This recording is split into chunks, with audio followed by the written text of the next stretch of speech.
Eu sei, T&D, que o seu maior desafio é engajar os colaboradores. Mas será que a gente está fazendo isso aliado ao encantamento do cliente? Vamos aprender a fazer junto? Então roda a vinheta. Fala, T&D 2025 está começando. Eu já comecei o ano com o Igor aqui, estourando todo o nosso tempo com um episódio de primeira semana, aí muito familiar, e a gente vai seguir trazendo esse legado, esse encantamento. Bem-vindo, Igor. Opa, Elis, sempre legal trazer um pouco dessa nossa percepção, do nosso legado. A gente falou bastante sobre o CBTD e agora a gente continua nessa pegada do encantamento, que é um dos pilares principais da BTD, e inspirando as pessoas, inspirando vocês aí que estão no desafio de cuidar das pessoas, cuidar do aprendizado das pessoas e do aprendizado das organizações. Nosso convidado de hoje é international. Uau! É isso, é o Matias Zenck de Oliveira. International de Montemor. International de Montemor, palestrante internacional, reconhecido pelo IBEX Institute, já impactou milhares de pessoas no Brasil e nos Estados Unidos. Estava contando algumas coisas aqui já nos bastidores que ele vai trazer pra gente. E é esse gerenciador, coordenador do programa A Estratégia da Magia, que fala do quê, gente? É Disney. Bem-vindo, Matias. Obrigado. Eu tava rindo como se fosse internacional. Eu falei assim, eu sou de uma cidade minúscula no interior de São Paulo, chamada Montemor. Mas quando eu quero impressionar, eu falo que eu sou de Baltimore. Que daí parece mais bonito, mais internacional, né? Mas obrigado. Um prazer estar aqui, Igor, Elis. Obrigado mais uma vez do convite pra gente falar de um tema que eu sou apaixonado, que é encantamento. Encantamento de cliente, mas do que a gente tava conversando, né? Encantamento do cliente externo, mas muito mais o encantamento do nosso cliente interno. Então, quem a gente tem que encantar primeiro para que essas pessoas encantem as outras. Então, essa é a ideia e um pouquinho do que a gente vai falar sobre o Estratégia da Magia, esse programa internacional aí. E a gente começou falando que é um desafio, e Igor, a gente está no número 128, e sempre a gente fala que o desafio das empresas do T&D é engajar as pessoas. E não tem como fazer isso sem gerar o encantamento, né, Matias?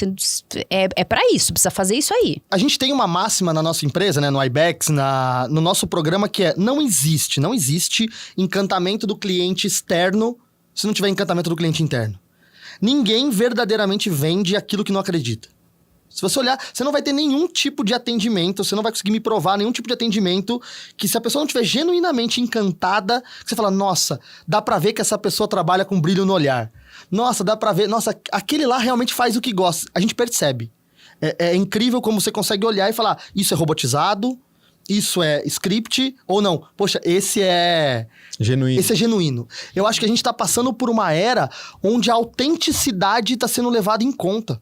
Se você olhar a história a gente tava até brincando, né, dos influencers e tudo mais. Por que essa história... Eu fui pesquisar, né? Eu fui tentar entender por que influencer tá tão na moda. Por que as marcas estão apostando tanto em influencers? Porque antigamente a gente ia na internet, até hoje, né? A nossa geração, principalmente, vai olhar os depoimentos de uma coisa. Você vai entrar lá, vai comprar uma coisa na Amazon, no Mercado Livre. Você vai lá embaixo, a primeira coisa que você faz é ver a nota e descer lá embaixo nas avaliações. Isso por muito tempo sustentou a galera. Tipo, se tem boas avaliações, eu confio e eu vou lá e compro. Hoje, essa geração quer que alguém indique para elas. Então, quando a gente fala do influencer, ele está indicando, está de fato influenciando uma compra, um serviço. Mas por que ele faz isso? Porque ele conta daquele produto de maneira autêntica. Se eu falar pra você que existe uma receita de bolo, tipo, por que tal influencer dá certo? E aí eu tava olhando esses dias aquele Jorginho, que fala da Faria Lima. Queria tanto que ele viesse aqui. Esse cara pra mim é um fenômeno. Dia, Jorginho, vem aqui. Aparece aqui, Jorginho. Fausto, né? Fausto. Né? Oh. Vem aqui, eu te sigo, eu te amo demais. Eu prometo que você vai entender. Mas eu pergunto, hoje ele faz, por exemplo, ele começou com um personagem, com a história do copo Stanley na mão, com não sei o quê. Hoje ele é patrocinado por essas marcas. Mas por quê? Porque ele conta de uma maneira autêntica. Eu acho que as marcas estão buscando cada vez mais autenticidade. E a gente precisa explorar isso dentro do nosso ramo. Não é toda marca que vai precisar... Não tô dizendo que todo mundo, para ter sucesso hoje, tem que ter um influencer. Mas nós temos os nossos influencers dentro da nossa empresa. Perfeito. E uma coisa que é legal, Matias, pensando no Jorginho, é o preparo dele. Ele é extremamente capacitado. Você vê, ele tem um repertório muito bom de idioma, de conhecer as pessoas. Então, ele fala vários idiomas. Então, às vezes, na brincadeira, ele entrevista a pessoa em francês. Depois muda para alemão. Mas, cara, É o preparo. Então não é o influencer por ser influencer, né?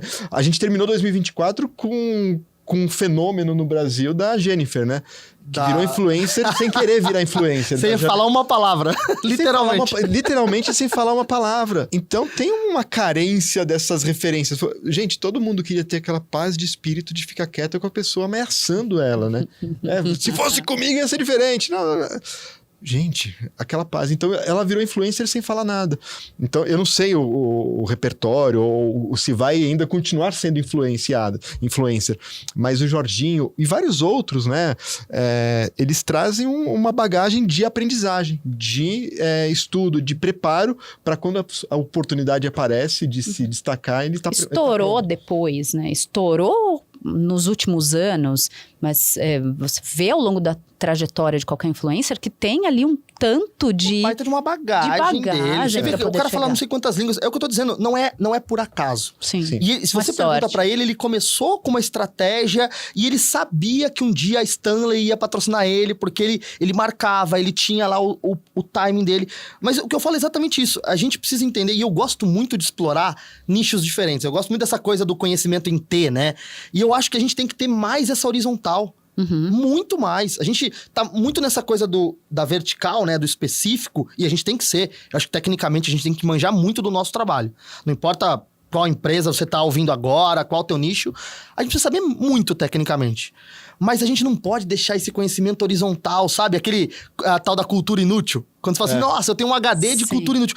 Não é tão inútil quanto você pensa, é só um nome que deram.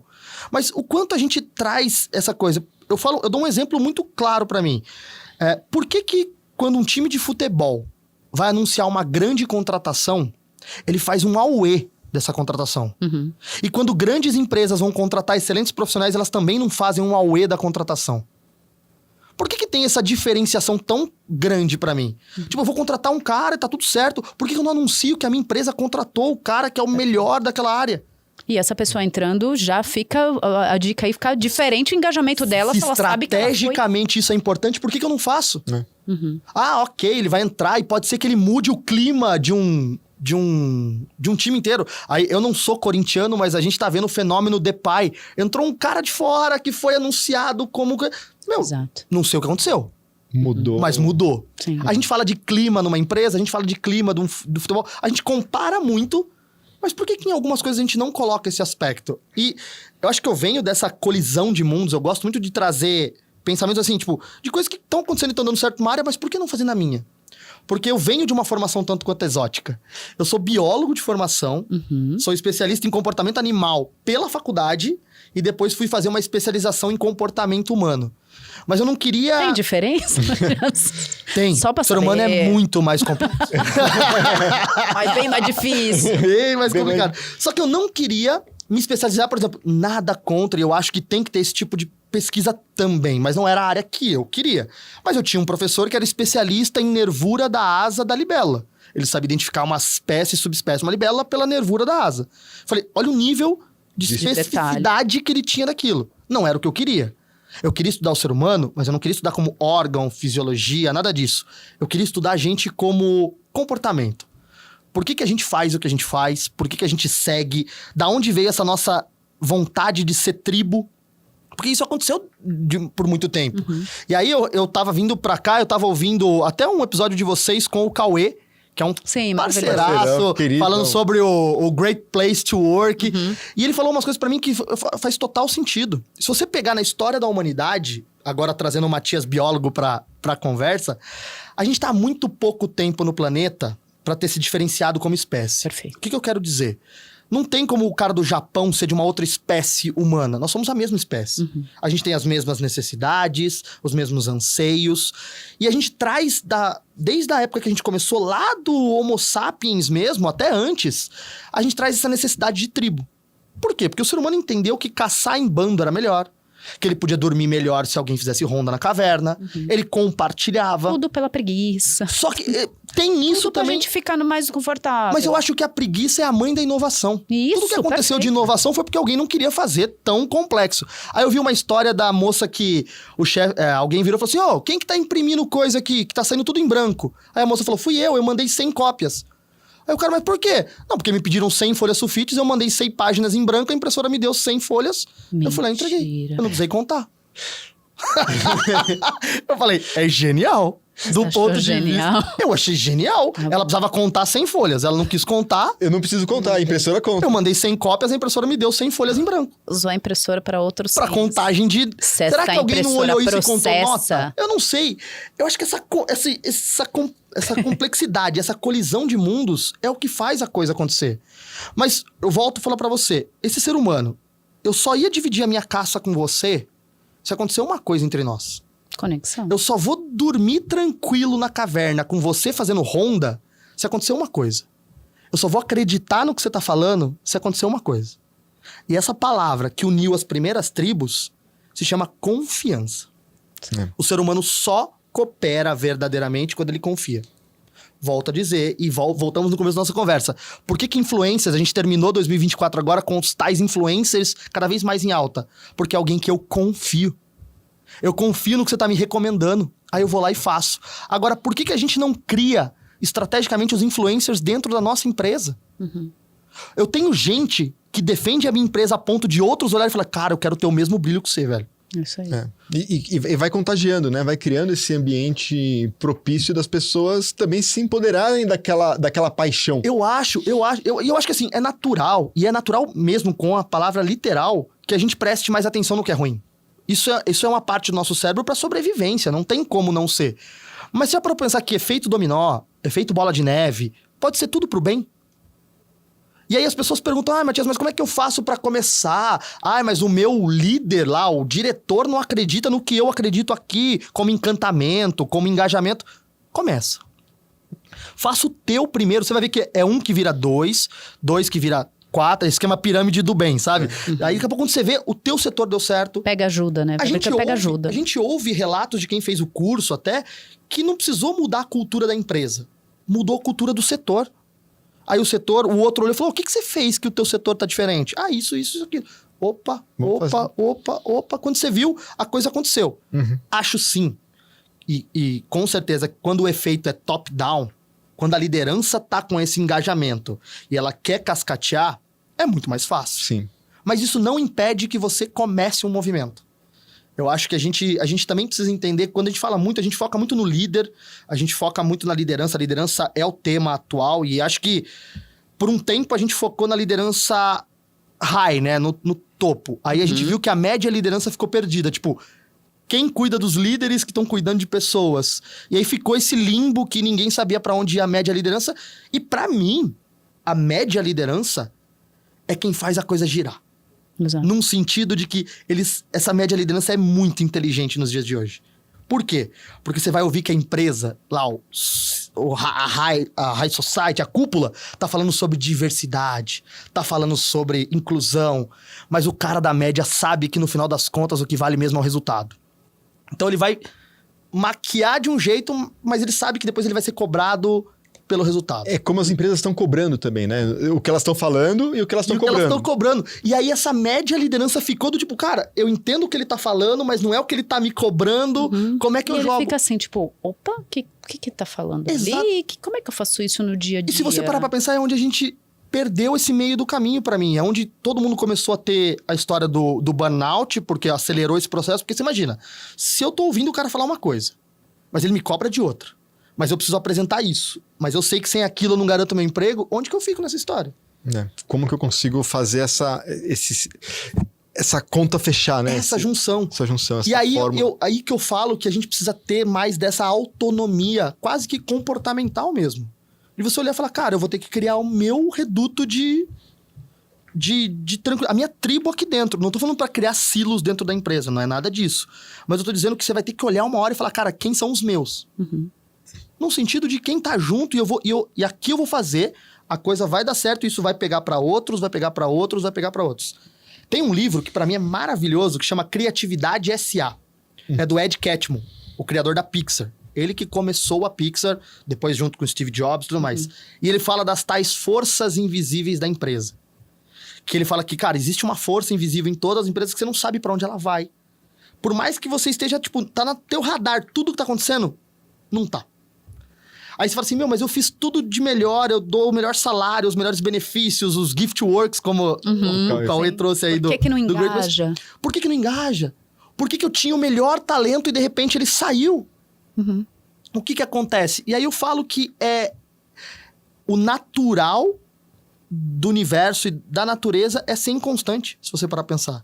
A natureza das coisas é ser esta inconstância. Então, liderar, engajar, fazer o T&D, o que funciona hoje, e é o que eu gosto de dizer, né? O aplauso do show de ontem não garante o aplauso do show de amanhã.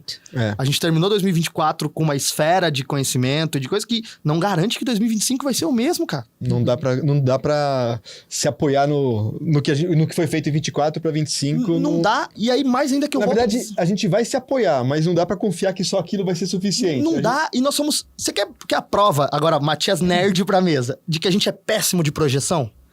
Você assistiu De Volta ao Futuro? Sim. McFly já estaria entre nós, porque era 2000 e... O que ia ter na época dele? Era 24 mesmo, O que ia ter na época dele? O que o ser humano pensava naquela época que ia ser o futuro de hoje? Carro voador, skate voador. E nós estamos aqui brigando com o quê? Com fake news. Estamos vendo coisa que a gente não ia projetar nunca. E outra coisa, a gente tá falando agora de carro elétrico. Não tem nada de carro elétrico na época, né? Tinha o infusor de partículas e tal, que transformavam a fusão nuclear, que era uma coisa irreal, né? E eu acho que a gente precisa tomar cuidado com isso quando a gente fala de treinamento e desenvolvimento, do que funciona hoje, do que dá certo hoje. E aí, quem tá mais curto também esse período muito agora, mais curto. né? A gente precisa entender isso. Mas a gente precisa entender que o que elevou as coisas em marcas e... A gente tem uma geração, e eu acho isso... Essa tal briga de gerações pra mim é... A gente lê muito, e eu gosto de estudar muito sobre isso, o quanto esse conflito de gerações. Gente, enquanto existiram 2 gerações no planeta, tinha conflito de gerações. Não é uma coisa nossa e que agora. A questão é que agora tem 5, 6 gerações vivendo juntas. É isso aí. Esse negócio de conflito de geração é uma coisa que eu lembro da história da música. Quando eu escutava os rocks da minha época... Aí minha mãe e minhas tias falavam assim, pô, isso não é música, que não sei o quê, que música é essa? Eu falei assim, pô, é música, pô, sim, legal, Legião, tal. Pô, não, mas isso não é música. Ela gostava de música clássica, né, coisa mais clássica. Aí agora eu vejo minhas filhas escutando música. E agora você engole. Não, eu parei a hora que eu falei, pô, filha, isso não é música. Eu falei, caraca, eu tô falando a mesma coisa. Aí você lembrou lá da Elis Regina como os nossos pais. A música dela, você fala, cara, é mais atual do que parece. Cara, né?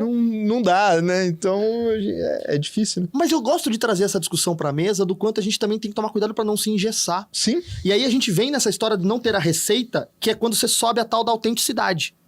O que é autenticidade dentro de uma empresa, dentro de uma marca? É a coragem de ser você mesmo. É isso aí.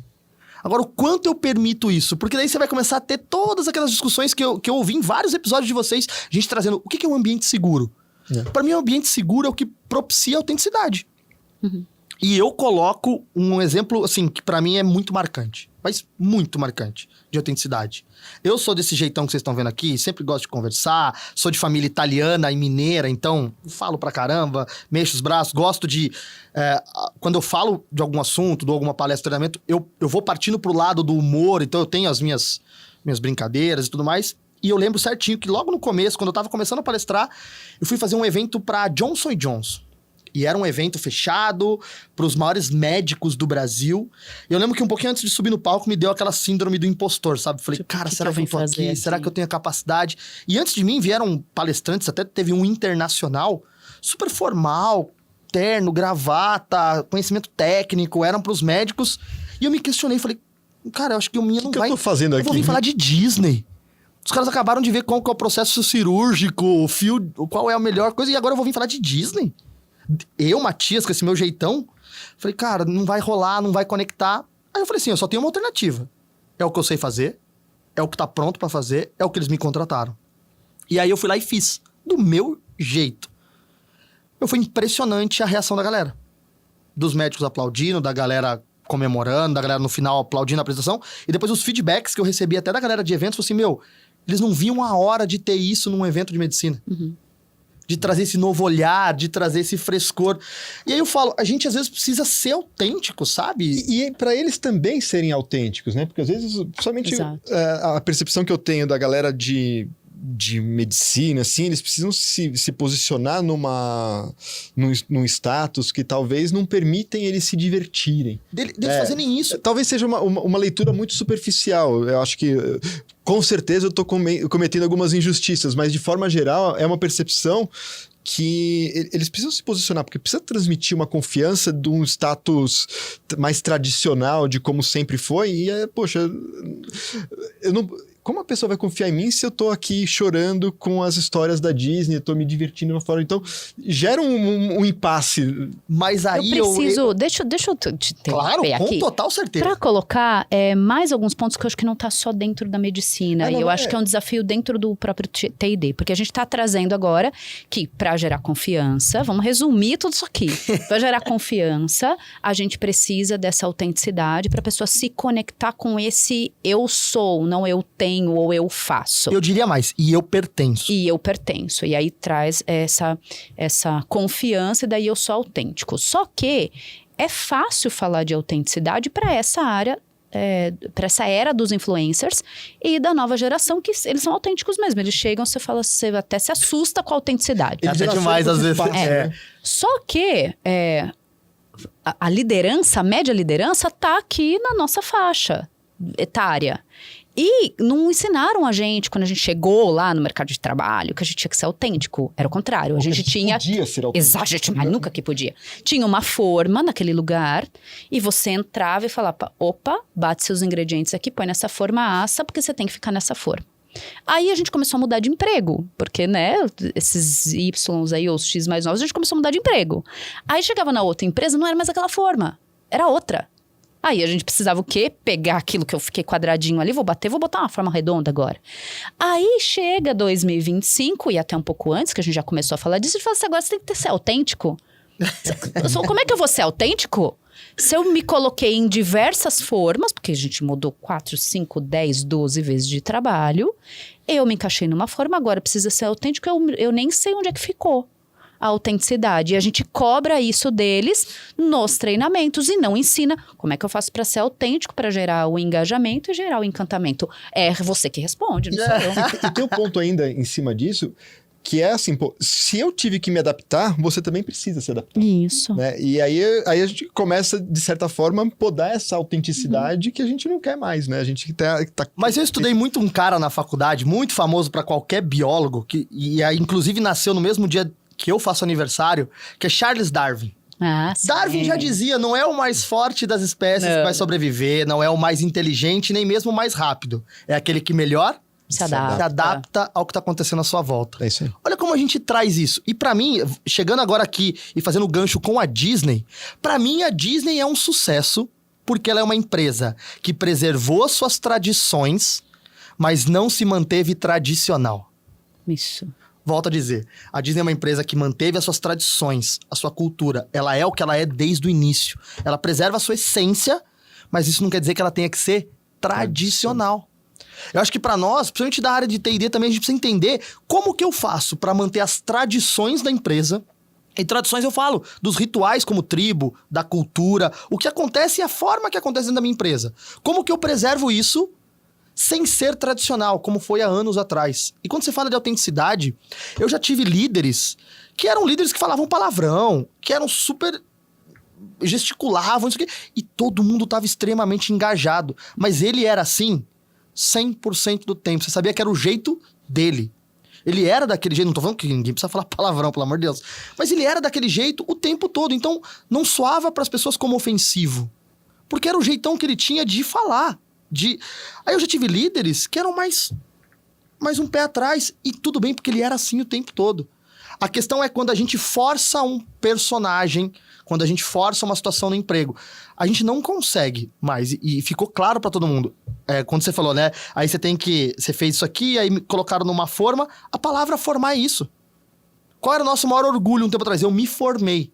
Isso. Parabéns, te botaram numa forma.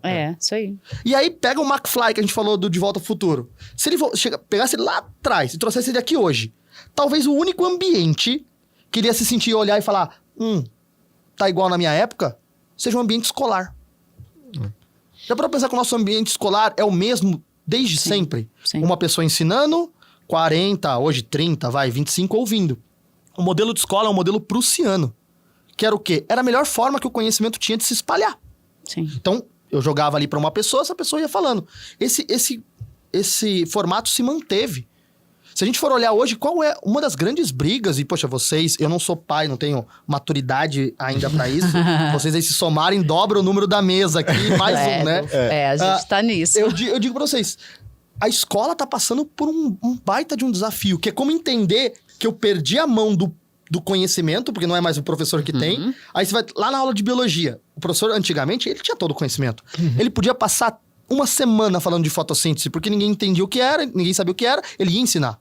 Hoje, ele vai falar de fotossíntese, o aluno já tem 12 horas de Discovery Channel, 72 horas de National Geographic, mais 1 milhão de canais no YouTube que ele assistiu. Ele sabe mais que o professor, às vezes.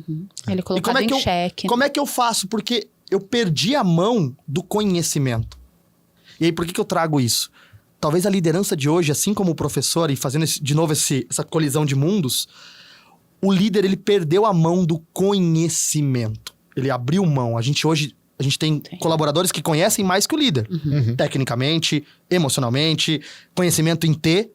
Então, o professor, para mim, como ele é o líder da sala, eu diria que agora trazendo pro líder de uma empresa, ele deixou de ser o que sabe tudo e eu ensino pro aluno, né, que vem da palavra alumni, sem luz, e agora ele sabe talvez mais que eu. Então, esse líder, para mim, ele tem que passar a ser mentor. Qual é a diferença de um líder que sabe tudo para um líder mentor? Eu não tenho todo o conhecimento, mas a gente tá junto para buscar a melhor fonte. Será que a gente tá fazendo isso? O T&D, para mim, hoje, ele é isso. A gente tem que ter os nossos mentores dentro da empresa que vão levar as pessoas pro melhor... Cara, porque a gente tá passando por um pós-pandemia. Mas se você parar pra pensar, a maior crise que o mundo vive hoje não é mais uma crise de crédito. É uma crise de credibilidade. É em quem eu confio, e se eu confio, eu tô junto. E que é bom e ruim, né?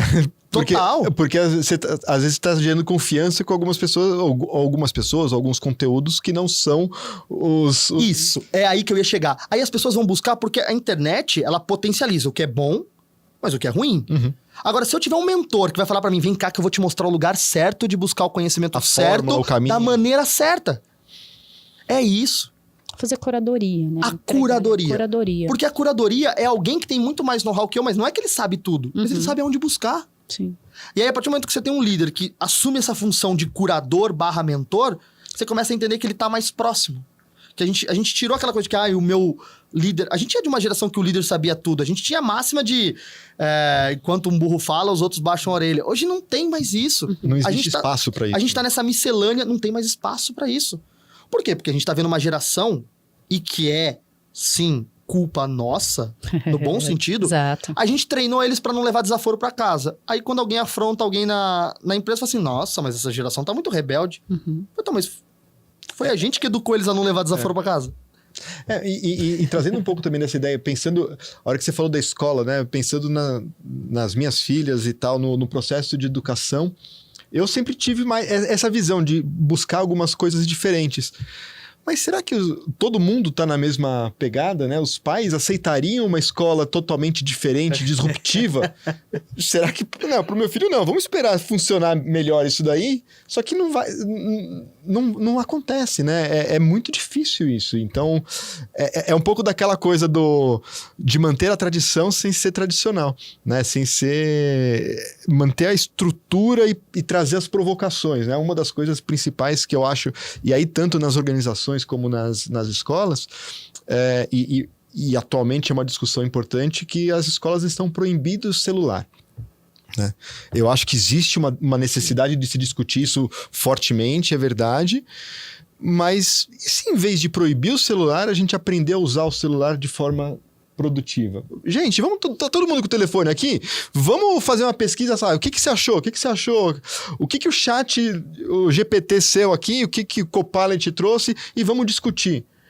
Talvez seja um uso diferente, né? E será que se tivesse encantando, esses alunos estariam no celular? Aí eu ia chegar... Você começou a falar, eu comecei a lembrar de outra coisa.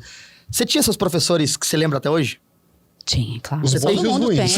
Os ruins. Mas sabe aquele professor que até te influenciou a fazer uma carreira por causa dele? eu te garanto que você vai lembrar de características dele do tipo... Pô, ele dava uma aula com brilho no olho, ele amava o que ele fazia, ele encantava. Se a gente não encantar as pessoas que estão à nossa volta, os nossos liderados, os nossos colegas, ele não vai seguir o mesmo caminho. Da mesma forma que você tinha aquele cara, aquele professor ou aquela professora que te até levou pra esse caminho, pra fazer essa faculdade, ou pra seguir esse caminho, você tinha aquele outro que você falou, cara, é o extremo oposto. É o que eu não vou seguir. Eu não quero ser. E se eu não vou seguir, eu não engajei. Eu preciso entender que eu preciso encantar quem tá à minha volta. Existem ferramentas pra eu encantar o meu cliente interno, para que ele encante o cliente externo. A gente fala muito, e aí quando a gente falando do curso dos Estados Unidos, é uma coisa que para mim é muito nítida. O americano já nasceu by the book. Ele segue o procedimento. Se você falar assim, ó, tá aqui o procedimento, siga. Você faz. Igual o Brasil. Você lê um manual de instrução. Nossa. Não tô generalizando, mas eu vou colocar uns 90% aqui. Abriu, colocou, o máximo que você guarda é o termo de garantia, você olha se tá 1 ou 2 anos. Isso. É isso que a gente faz. O americano já nasceu by the book. Então qual é a necessidade do T&D americano? Treinar a parte da empatia, da conexão emocional. Nós, no Brasil, a gente é o contrário. A gente já nasceu empático com conexão emocional, a gente leva tudo pro pessoal. Qual é a grande briga das empresas? Processo. É o processo. É o treinamento. Agora, como que eu coloco isso pra alguém que vai muito mais... Naturalmente, o brasileiro, a gente vai pro lado humanizado da coisa. A gente precisa voltar, às vezes, e falar, opa, mas tem um processo junto. Eu ouvi num dos treinamentos do ex-presidente da Disney, o Lee Cockrell. E ele falou uma frase pra mim, ele tava conversando sobre, ele tava falando de resultados e tudo mais. Ah, mas como é que eu faço pra humanizar e ter resultado? Encantar, mas encantar dá resultado? Aí ele falou assim, olha, vou falar uma coisa pra você. O Mickey Mouse é o personagem mais bonzinho que existe. Só pra você ter uma ideia, ele aceita todos os cartões de crédito hoje que existem no mundo. Aí a galera deu risada, mas eu falei, cara, é isso. A Disney encanta o seu colaborador, a Disney encanta o seu convidado, o seu cliente, mas é pensando em resultado. Isso acontece, e isso é provado. Quando a gente tem um encantamento do nosso colaborador, a gente tem um engajamento maior. Quando a gente tem um engajamento maior, a gente tem uma entrega maior. Quando a gente tem uma entrega maior, eu tenho um cliente satisfeito, e aí ele vai voltar e eu vou ter mais resultado. Agora, eu só consigo fazer isso, gente com brilho no olho, se verdadeiramente ela estiver encantada. Aí, como é que eu faço isso? E aí até... Essa era a minha pergunta. Essa era a nossa pergunta de milhões. Eu vim com a minha cola. Pergunta de milhões para tornar o encantamento um processo. Pra mim, são 3 pilares que geram o quarto, que é o encantamento. Pra mim, a gente tem que ter um propósito muito claro, uma cultura verdadeiramente estabelecida, uma liderança engajada, e aí eu tenho o resultado disso, que seria meu quarto pilar, que é o encantamento. Primeiro do cliente interno, para depois do cliente externo. Falei agora aqui até coloquei tá fácil, aqui, né? Falei isso em 10 segundos, mas é o que a gente trabalha, por exemplo, 6 dias nessa imersão nos Estados Unidos, que é a estratégia da magia que a gente faz. Mas é entender o propósito como norteador. O propósito, não só esse propósito romantizado que a gente tem ouvido muitas vezes por aí, mas um propósito como norte. Por que a gente existe? Por que essa empresa existe? Qual foi o propósito dessa empresa surgiu? Todo mundo aqui sabe que o criador da Disney foi o Walt Disney. Agora, quantas empresas incríveis a gente tem no Brasil e que os colaboradores não conhecem a história da própria empresa? Essa empresa está na 2ª, na 3ª geração. Isso aqui foi o sonho do meu pai, foi o sonho do meu avô, que passou para o meu pai, que passou para mim. Uma pessoa ouvindo um discurso desse, ela tende a engajar muito mais do que alguém que entra no onboarding técnico e acabou. A Disney mantém até hoje o primeiro treinamento, não importa qual a tua função. Se você é o CEO, ou se você é o cara da frente, da limpeza, da manutenção, o primeiro treinamento é igual. Chama Traditions. Ou seja, venha primeiro, conheça as nossas tradições, ouça a nossa história e depois a gente treina a parte técnica. Vai ser muito mais fácil e você vai querer saber como fazer melhor, né? O ser humano tende a se encantar e a engajar mais quando ele conhece a história do outro. Exato. Quem tá ouvindo aqui, vocês já devem ter passado por isso, algum liderado ou algum cliente, já antes de contar o problema, já aconteceu com vocês? Antes dele contar o problema, ele contou toda a história de vida dele? Começou lá em Gênesis, que ele veio. Até trazer o problema. No princípio. Deus criou o céu e a terra. Aí ele contou toda, aí depois ele falou assim, mas o meu problema é esse. Isso. Sabe o que essa pessoa fez instintivamente? Ela contou a história dela pra você se conectar mais, pra você falar, ei, eu sou o Matias. Se importa mais comigo. Quando você ouve a história do Matias, você fala, pô, legal. Com as empresas é a mesma coisa. Quando a gente conhece a história de uma empresa, a chance do meu colaborador falar, Pô, que legal a empresa que eu trabalho. Só que a gente não comunica. A gente esquece de falar quem são os líderes. Acontece, às vezes, processos tão falhos, às vezes, de onboarding, que a gente tem casos homéricos do estagiário fazer uma piada com o gerente geral, com o dono, sem saber que ele era o dono. Entra o senhorzinho lá e ninguém sabe quem ele, trata ele como se fosse... Não acha que isso tem acontecido? Porque eu acho que, assim, 10 anos atrás, 20 anos atrás, a gente tinha muito forte a figura da liderança, daqueles que estão no Olimpo. Você não acha que a gente foi deixando isso também em nome de, não vamos botar tanta luz aqui nessa liderança, nessa história? Você acha que daí a gente perdeu coisas importantes no caminho? Eu acho que são duas coisas diferentes. Eu acho que a gente não precisa ser tradicional, mas a gente não pode nunca perder as tradições. Eu acho que você pode ter o mínimo ou o máximo de hierarquia que você quiser. Você pode dar luz pro Olimpo ou não. Mas pra mim a história do Olimpo tem que ser contada. Então, isso aqui é algo que a gente pode já trazer como essência desse episódio, de resgatar para 2025. Olha ali nesse planejamento, TD, o que você vai fazer nessa jornada de aprendizagem. De onde você veio, conta a história da sua empresa. Quantas vezes? Conta só quando tá fazendo 25, 50 anos? No Traditions, quem você acha que é a primeira pessoa que fala com quem chega? Treinamento da Disney. Você chegou lá, Traditions, você é o estagiário. Quem é a primeira pessoa que fala com você no treinamento? Eu não sei essa resposta. Você também sabe, acha? Igor? Walt Disney. O cara já morreu. Ele sabia da importância de criar um legado. Ele deixou um vídeo, que é o vídeo que é passado pra todo mundo. O primeiro vídeo é, seja bem-vindo ao meu sonho. E aí ele começa a contar toda a história dele. Desculpa, uma pessoa que sai de um treinamento no próprio parque tem uma área que traz a história da Disney, né? Que traz a carteira onde o Walt Disney estudou, da escola. Aí óbvio, você vai falar assim, Matias, eu não tenho. Será que na tua empresa, no teu trabalho, não tem o teu criador, o Walt Disney? Às vezes tem muita gente que ele tá vivo. E a gente só vai dar valor pra essa figura, às vezes... muito tempo depois. Depois que morre, né? Eu tava refletindo aqui essa questão da importância dessa tradição, da história e de passar esse legado de onde a gente surgiu, de compartilhar a história. Mas conectando isso com o propósito, né? Porque a gente trazendo essa história, a gente consegue entender o porquê de existir a empresa que eu tô hoje, né? Eu acho que assim, o porquê que a gente tá aqui? O que a gente faz? Surgiu de um sonho. Mas qual que era o sonho? Né? Qual que era... Pô, eu tenho esse sonho também, né? Então eu compro o sonho da pessoa na hora que eu começo a conhecer a história, né? E aí faz tudo muito mais sentido, né? Faz total sentido, mas você sabe por que isso acontece? Quando tinha lá o dono e aqueles 5 que compraram a ideia no início, eles eram em 6 na empresa. Todo mundo conversava direto com o cara que criou, com o dono do propósito. Aí aquela empresa virou de 6 para 20. Aqueles outros 5 que entraram depois já pegaram menos 10% desse contato com o cara que começou. Quando a empresa virou 200, a galera lá da ponta já não sabe nem mais. Aí você vai aumentando. Coloca isso em escala. A pessoa que entra hoje, às vezes, não sabe absolutamente nada do que aconteceu com a empresa. E aí, no nosso onboard, a gente tá rica agora. Tá ótimo e acabou. E eu tô entrando nela, eu não sei nada, ninguém...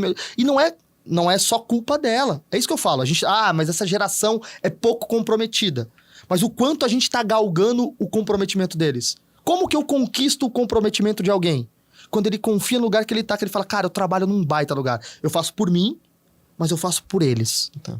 E aí esse é o propósito. E a cultura? Né? Onde que a cultura... Como que a gente vai trazendo pra cultura e pra liderança? Eu tô colando aqui da minha... da sequência. Tem uma frase, até o Alê usa no treinamento, o Alexandre Slivnik, que é do George Calogridis. Ele fala que na Disney não é mágica, é método. E é o método que sustenta a magia dia após dia. E o segredo tá em criar uma forte cultura que mantenha colaboradores engajados. Para mim, a cultura... Toda empresa tem cultura. Quer ela queira ou não. Se você tá pensando agora assim, minha empresa não tem cultura. Tem. Você que não sabe. Você pode não...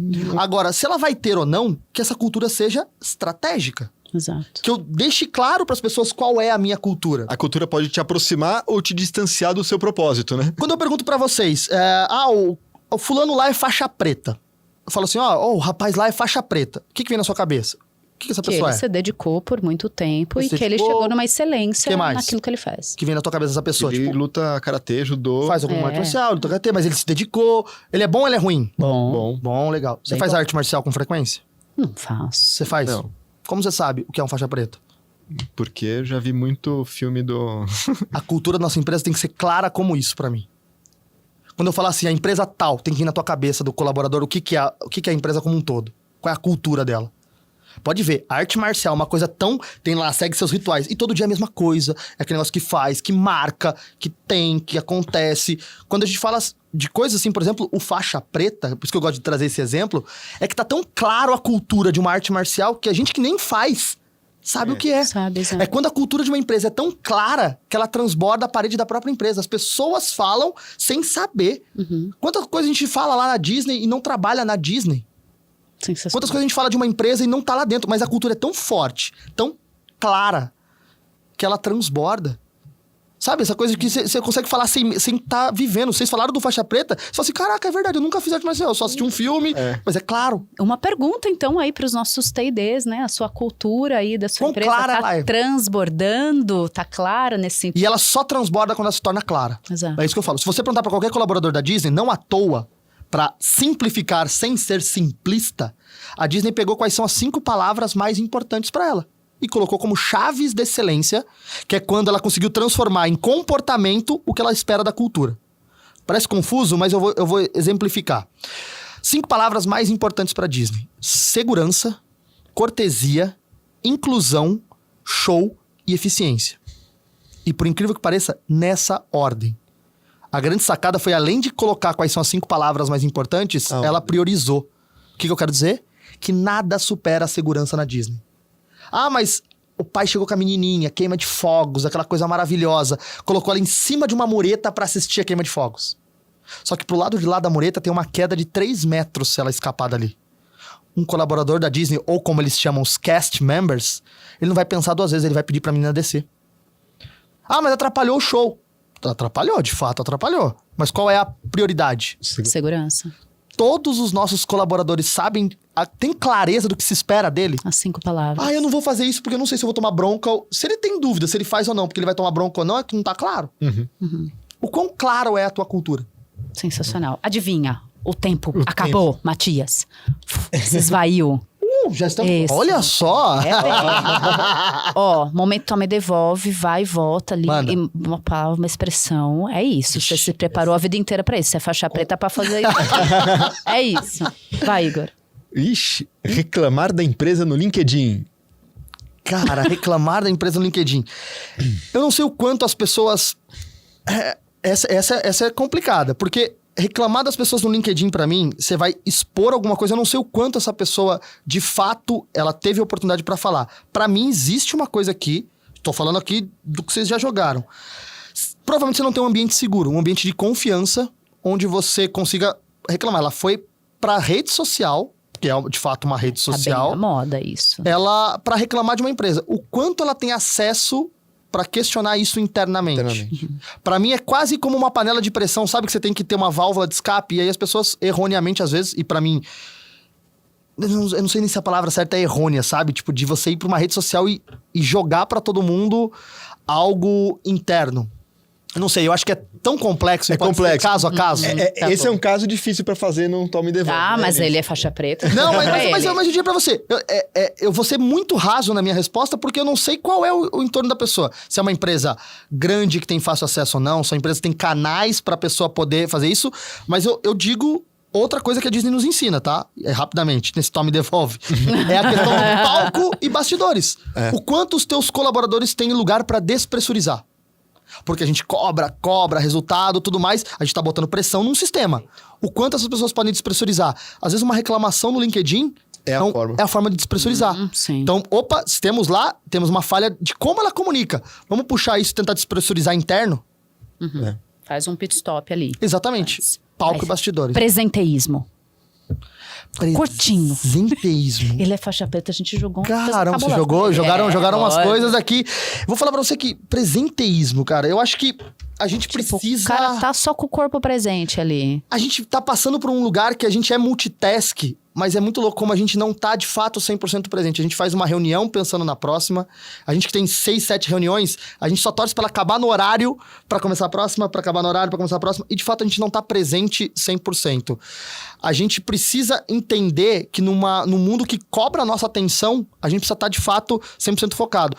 Eu tenho uma raiva de quem vai falar comigo, às vezes, conversando, e fala assim, não, pode falar que eu tô te ouvindo. E tá falando alguma coisa. Pode falar. Ó, falei. Você não tá ouvindo. Não tá presente. Exatamente, não tá de fato 100% presente. E é nesses momentos, a gente vai ter o colaborador que vai chegar contando a história desde Gênesis, a gente vai ter o cliente contando o problema a história antes de dar o problema, e nesse momento a gente não tá atento. É nesse momento que a gente fala, ele vai contar a história inteira até trazer o problema. Na hora que ele começar a falar do problema, presta atenção. E a gente perdeu tanta coisa que a gente podia usar a favor dele pra personalizar, pra encantar, pra trazer cada vez mais essa personalização que a gente tanto cobra hoje em dia.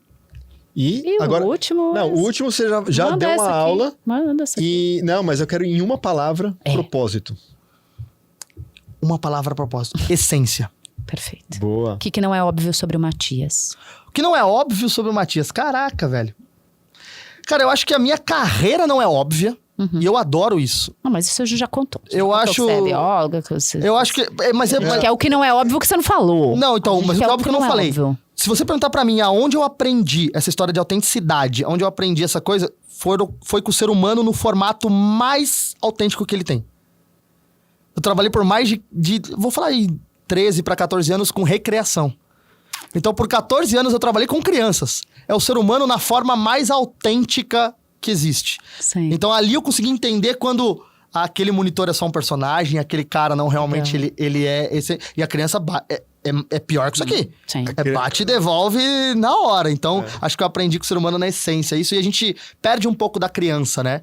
A gente esquece... Um filho não chega pro pai e fala assim, nossa, eu vou brincar com meu pai agora porque amanhã ele vai estar em reunião, então pode ser que amanhã ele... Não, ele não tá nem pensando no dia de amanhã. Ele vai curtir você 100% Naquela porque é ali. É o presenteísmo. Acho que a criança é a essência do presenteísmo. Onde que as pessoas podem encontrar o Matias? Lá na Disney? Nossa, além de me encontrar nos parques da Disney, que olha, graças a Deus a gente tá indo com bastante frequência pra lá. Se encontrar cutuca ele. Pode mandar um oi. Ó, eu vou falar pra você, que é um puxão de orelha que eu tomo com frequência das pessoas à minha volta. As minhas redes sociais, elas são... caóticas, Tá na vida, né? assim, Você tá na vida. No corre, como diz, correria virou status de vida, né? Você fala com a pessoa, e aí, Isso. como é que você tá, pessoa? No corre. Correria. Tô na correria. Mas eu diria pra você que hoje a rede social que eu mais interajo é o meu Instagram. Então, @Matias_Enck, pode entrar, tô no LinkedIn também como Matias Enck, mas a principal ali hoje, que eu pelo menos interajo bastante e de uma forma mais rápida, seria no Instagram ali. Então, Matias Enck pode entrar. E tem também, pra quem quiser saber um pouquinho do Estratégia da Magia, do que a gente falou aqui, tem a landing page nossa, né? Que é o estrategiadamagia.com.br. E muito do que a gente faz é também através do Instagram do Alexandre Slivnik. Então, quem quiser seguir aí, Alexandre Só Slivnik. por um acaso é irmão do Igor. E só por um acaso a gente está em família aqui. Tá mais encantado aí, Igor? Ficou encantado? Acho que dava pra bater um papo longo aqui ainda, ouvindo as histórias do Eu Matias. falei que menos de uma hora é TED pra mim. Mas foi muito legal, acho que tem bastante provocação aí que dá pra levar um pouco pra vocês aí da importância da gente conhecer a nossa essência, a nossa autenticidade pra poder se encantar e criar essa conexão, né, Matias? Super Eu valeu, acho que a gente Matias. precisa, mais do que aquilo que eu quero e que eu trago muitas vezes, porque a gente tá nessa coisa de, eu vou agregar, é aquilo que eu não permito mais, ou aquilo que eu tenho que raspar pra encontrar o que eu chamo de cerne. Pra você chegar no cerne de uma árvore, você precisa raspar a casca. Às vezes a gente criou tanta casca numa empresa com muito tempo que a gente esqueceu do cerne. Então que a gente volte a olhar para o que mantém a árvore firme é o centro. Então que a gente possa voltar a olhar para o nosso centro, o nosso propósito e saber que a cultura é formada por pessoas que estão ali todos os dias. E que a gente saia com um dan a mais na nossa faixa preta aí. É isso aí. Boa. Pessoas queridas, dá pra gerar encantamento, tá bom? Mas tem que fazer parte da estratégia. Não é só sorte, tá bom? Fica com a gente que a gente vai ensinar muito mais de coisa aqui em 2025 pra gente todo mundo ficar mais encantado. Beijo, até mais. Valeu, Tchau, tchau. até! Valeu, gente!